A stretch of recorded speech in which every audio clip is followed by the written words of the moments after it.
Job, chapitre 20.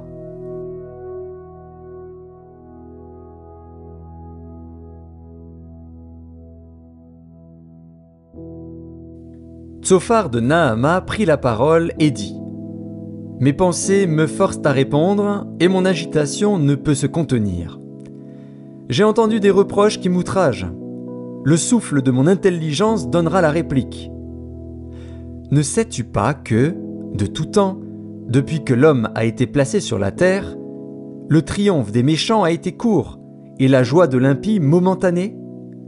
Quand il s'élèverait jusqu'aux cieux, et que sa tête toucherait aux nues, il périra pour toujours comme son ordure, et ceux qui le voyaient diront : où est-il ?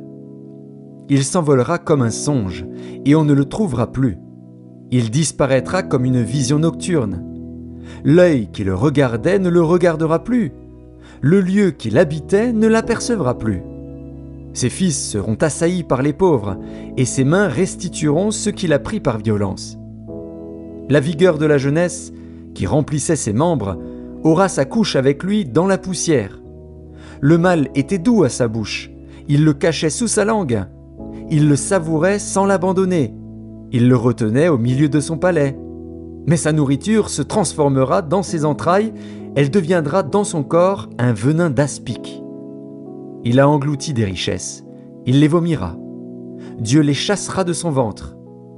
Il a sucé du venin d'aspic, la langue de la vipère le tuera. Il ne reposera plus ses regards sur les ruisseaux, sur les torrents, sur les fleuves de miel et de lait. Il rendra ce qu'il a gagné et n'en profitera plus. Il restituera tout ce qu'il a pris et n'en jouira plus. Car il a opprimé, délaissé les pauvres, il a ruiné des maisons et ne les a pas rétablies. Son avidité n'a point connu de borne, mais il ne sauvera pas ce qu'il avait de plus cher. Rien n'échappait à sa voracité, mais son bien-être ne durera pas. Au milieu de l'abondance, il sera dans la détresse. La main de tous les misérables se lèvera sur lui. Et voici, pour lui remplir le ventre, Dieu enverra sur lui le feu de sa colère et le rassasiera par une pluie de traits. S'il échappe aux armes de fer, l'arc d'airain le transpercera. Il arrache de son corps le trait, qui étincelle au sortir de ses entrailles, et il est en proie aux terreurs de la mort. Toutes les calamités sont réservées à ses trésors.